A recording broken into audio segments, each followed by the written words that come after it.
So guys, I'm your host and you're watching Wrestle AI. Let's dive straight into today's major updates from the world of WWE, starting with none other than John Cena. Recently, John Cena was spotted at a festival where fans asked him all kinds of questions. And guys, his answers were hilarious and thought-provoking at the same time. One hot topic was his upcoming match with R-Truth on Saturday night's main event. Now, in this storyline, R-Truth is trying to bring back the real John Cena, the same version he grew up idolizing. According to R-Truth, the Cena we saw at that press conference was not his John Cena. He claims he's trying to inspire John to become that childhood hero again. Truth has always said that Cena was his childhood hero. But Cena, man, he just completely trolled that idea. John Cena hilariously responded, "I can't be his childhood hero. R-Truth is 150 years old. He's way older than me.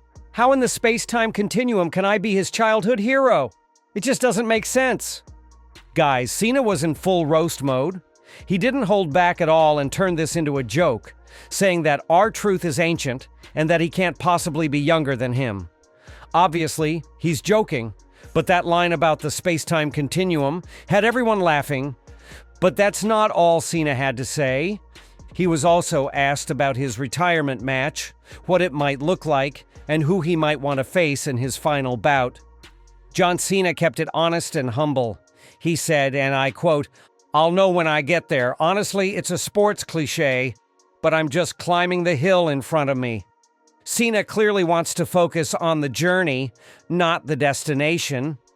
He's not rushing toward retirement, nor does he have a specific opponent in mind yet. But make no mistake, his farewell match will be a big deal. And most likely, Cena himself will pitch the storyline just like he probably did for the R-Truth angle. So for now, we wait, but the countdown has definitely begun for Cena's legendary career.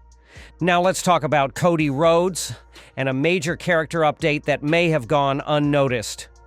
During his current absence from WWE, Cody made a significant change to his Twitter bio. He removed the words QB1, quarterback 1, from his profile. Now for context, Cody often called himself the quarterback of WWE, the guy carrying the company. He proudly embraced that title. But now, it's gone. So what does this mean? Has Cody finally realized that he's not the quarterback? Was he only quarterback 1 when he held the championship? Or is this just the beginning of a gimmick shift? Some fans say, good! He shouldn't have used that in the first place. Roman Reigns is the real QB1. And honestly, I agree. Look, full credit to Cody where it's due, but if anyone kept WWE afloat during its toughest time, it was Roman Reigns. Let's rewind. During the pandemic era, there were no fans, no reactions, no buzz. WWE was struggling. But Roman came back, turned heel, and gave us the Tribal Chief, the Bloodline, and some of the most legendary storylines we've ever seen. At that time, Cody was still in AEW breaking Triple H's throne. He wasn't even here. So how can he call himself the quarterback of WWE? This era isn't Triple H's era. It's not even the new era. It's Roman Reigns' era, and that's the truth. So Cody dropping the QB1 tag? Great move. Maybe it signals a fresh version of Cody. Something darker, maybe more desperate. Let's see where it goes. Now let's talk about the Wyatt 6. Where are they? That's the big mystery everyone's trying to solve. For months now, we've been hearing that Bo Dallas, aka Uncle Howdy, is no longer injured and could return at any moment. But nothing has happened yet. So what's the deal? Recently, during a Q&A, the folks at PW Insider were asked this exact question, and they said, "I wish I had an update for you, but if Alexa Bliss is back on TV, I don't expect the Wyatt 6 to be far behind." That's very interesting. Alexa Bliss has been appearing on television, and if you remember, she was a key part of Bray Wyatt's dark universe. Even now, she's carrying around the Lily doll. As long as that doll is with her, she's still connected to that twisted supernatural storyline from 2020 to 2021. Right now, it seems that the group is still planned, but WWE is taking its time, maybe too much time. Uncle Howdy hasn't appeared in forever. His last appearance on TV feels like a lifetime ago. There were a few teasers a while back, but those disappeared too. Probably dropped plans?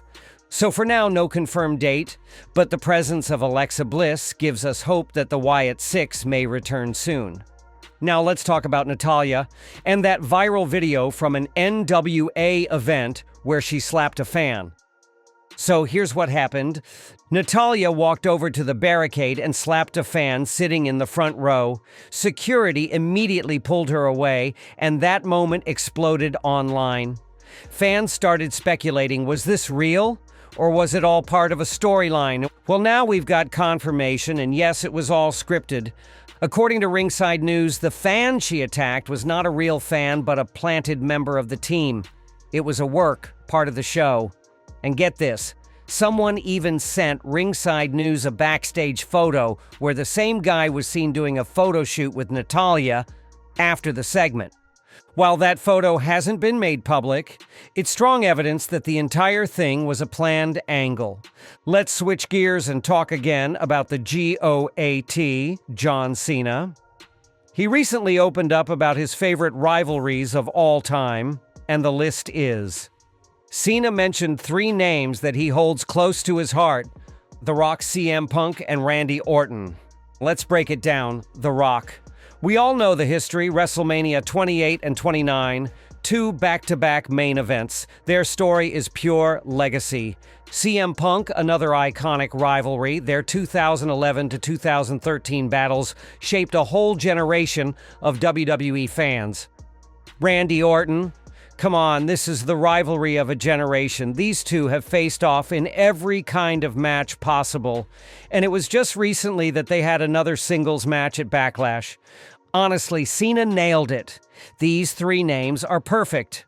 If he'd mentioned anyone else, it might have felt forced. Maybe later down the line, Brock Lesnar could also be added to that list. But for now, Rock, Punk, and Orton are the big 3. What do you think, guys? What's your favorite John Cena rivalry of all time? Let me know in the comments below. Now, here's a follow-up to that last point. Will we see Cena versus Orton one more time? At Backlash, their match was promoted as the last time ever. But is it really the last time? In a recent interview, John Cena said this: I had my last match against Randy Orton, and it was a perfect way to end our 25-year rivalry. So yeah, Cena is basically saying it's over. No more matches with Orton. The feud is done. But here's the twist. What if WWE pulls off one final triple threat? John Cena versus Randy Orton versus Cody Rhodes. It's Cena's final year. Cody's on the verge of a character shift, and Orton is still hot right now. So why not? It's not impossible. Let's see how things unfold. But as of now, Cena has shut the door on another singles match with Orton. And now, the Tribal Chief, Roman Reigns. Will Roman be back at Money in the Bank? Previously, WrestleVotes reported that Roman is expected to return just before the event. But here's the catch. He's not advertised for the show. Right now, the advertised match for Saturday night's main event features CM Punk and Sami Zayn versus Braun Breaker and Seth Rollins. So if Roman is returning, that leaves very little time, just 2 weeks before MITB. And it raises a huge question. Will Roman team up with CM Punk? And if yes, is there even enough time to build that story? And it gets even messier because there's another rumored tag match for Money in the Bank.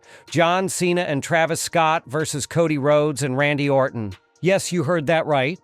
So if that match happens, and then another massive tag match featuring Roman, Punk, and Rollins also takes place, wouldn't that overcrowd the main event scene? WWE usually tries to keep their big matches limited for impact. 2 celebrity-heavy tag matches on one night might be too much. Plus, which match would headline the event? Cena and Travis versus Cody and Orton already feels like a show closer. But if Roman returns with Punk and Rollins, well, that's a massive draw too. So the confusion is real, and as of now, nothing is officially confirmed.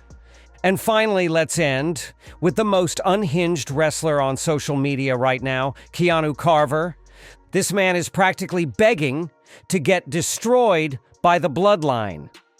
Not long ago, when WWE released a bunch of talent, Keanu Carver took to Twitter and blamed the entire Anoa'i dynasty, Roman, Jey Uso, Solo Sikoa, and the whole Bloodline. He used some really harsh language too, which I won't repeat here. Then he deactivated his account. Shockingly, he's still with WWE, and now he's back with more bold tweets, this time targeting Jacob Fatu. One tweet says, "He got a problem with me but won't say it to my face. He's scared of me." And in another tweet he writes, "Regardless, I stand on business." Like, hey bro, do you want to get jumped by the entire Bloodline? If this is a storyline tease or shoot-style work from WWE, it could lead to something wild. Maybe Keanu wants a feud with Jacob Fatu even before Fatu makes his official debut.